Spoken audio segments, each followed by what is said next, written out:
This is my 16-year-old cat we rescued off the streets. His name is Toast. I guess he likes to hide under the bed. He also doesn't know how to retract his claws, so he might be getting stuck to everything, but I guess we can just let him do what he wants to do up there. What is happening, bud? I have the blinds open, so I guess he's like, oh my god, a whole new world. Well, anywho, today I thought it would be fun to give you guys a little bit of an overview, what to expect if you're looking to play college tennis, what you might be doing in your day-to-day life or throughout the week. And if you grew up at an academy or a club or even just playing high school tennis, some of these things are going to be really similar. You're probably pretty used to the lifestyle, especially if you're choosing to go play college tennis. So let's get into it. And we'll see what this little one does. So starting off with some things that are going to be taking up your time throughout the day or the week is you're going to have practice, you're going to have workouts, fitness, conditioning, you're going to have to go to class. You might have athletic, like injury treatment, either prevention or, rehab, stuff like that. You might have team meetings, either with your coach, with the assistant coach, or all together. You might have individual, like one-on-ones or smaller group practices and stuff. Sometimes these are required by your coach and stuff, or they might be voluntary if you feel like you need or you want some extra work. Oh, I knocked that over. So that's pretty much what you can expect in your day or week, and that's on top of any matches, traveling, competition that you might have. Again, if you played tennis growing up, it's nothing too crazy, nothing too different, but it is at a higher volume than you might be used to than when you were younger. He's like rubbing his face on all of them. He might just knock them over. Hello, hi there. Oh, I did want to add, I don't know if I said it. You also might have some meetings with like a sports psychologist or a nutritionist, or your coaches might just bring in somebody else to talk to you that might help you. We've worked with a couple different people and they've all been really helpful. Always great to have a new perspective and just kind of keep learning all kinds of stuff. All right, so next I wanted to get into a little bit about the difference between the fall and the spring season of when you come to college. So tennis is unique and it's similar to golf in that you have a fall and a spring season that both count towards your rankings. And some sports you only have one season that counts. But for tennis in the fall, the tournaments that you play can still go towards your individual ranking for your team. Well, not for your team, but like an individual ranking for you that like will help you in your team. So in the fall, we were allotted, it's like a 60-day practice window where we could practice 5 days a week for 2 hours, and we had to have 2 days off. So in the fall, we would have 2 days of fitness, conditioning, whatever, and then we would have 5 days of practice. And then we would typically travel on some weekends. We would play more individual tournaments where you're just in a draw or a bracket, in a couple scrimmages. But for the most part, you go to like a regional tournament and you can move on from that. So a little bit different from your spring dual match season. And then when you get to the spring, that's your like exciting dual match season. In my opinion, I think it's a lot more fun, just because, I don't know, the fall tournaments are very much like you're playing juniors and you don't get that like team camaraderie, everyone working toward that exact same common goal of like beating this one team you're playing that day. So in the spring, we were allowed to practice 6 days a week for about 2 hours. We had to have the 1 day off and we still had workouts, fitness, conditioning, 2 days. And then only difference is you're not only traveling and competing on the weekends, you're going to have different matches throughout the week. Sometimes we would have usually anywhere between 1 and 3 a week.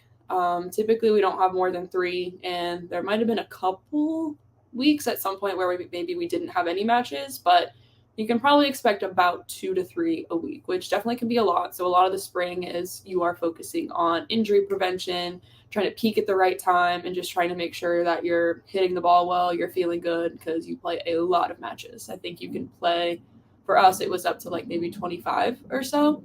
And typically we would play close to the max every year. And then another kind of difference between the fall and the spring is in the fall, you would be at the tournament site all day, which was kind of the tough part. You might get there at like 6 or 7 for warm up, and the last person might be finishing their match at like 6 or 7 in the evening. So that was definitely really tough. You have some really long days. In the spring, it's a little shorter.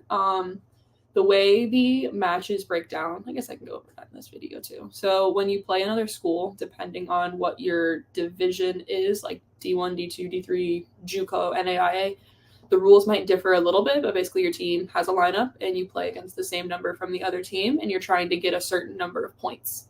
And with this, some schools and divisions might decide to clinch the match. So if you need to win 4 points or 5 points, whatever it may be, once you hit those points, the other matches stop and everything goes unfinished. Other matches will typically play it all the way out, so everyone finishes the match. I believe every school ends up clinching in postseason, like conference tournament play, NCAAs, all that stuff. It can be good and bad. It helps to shorten it up a little bit because I will say in the spring, your dual matches can go really long if you factor in warm-up time. I think our last match was at, I think it was at like 3 p.m. and we get there around 1:45 for warm-up, and I did not get off court until almost 7 p.m. Had a really long one. So definitely still some long days, but the spring season, the matches and the durations are a little shorter than like the full, long, potential 12-hour days at the fall tournaments. Hello, handsome Bobanzons. What are you doing? What are you doing? Oh my goodness gracious. I think that's all I have. All right, so thanks for listening in. That's just a little bit of a brief overview. Oh no, I was going to go into a day of what you did. Okay, scratch that. Never mind. So that's everything that you do in college, at college, playing college tennis, whatever. So what like a typical day might look for you is, for us, we always had our workouts in the morning. That was just the way it worked with everyone's class schedule. It kind of depends on if you're at a big or a small school with what level your athletics might play into like factoring your school schedule. Typically student athletes get priority for registration just because you're trying to fill certain times, but smaller schools don't always have as many blocks of classes to offer. So sometimes you might have to take a class at a certain time that interferes with something tennis related, but you typically can work around it.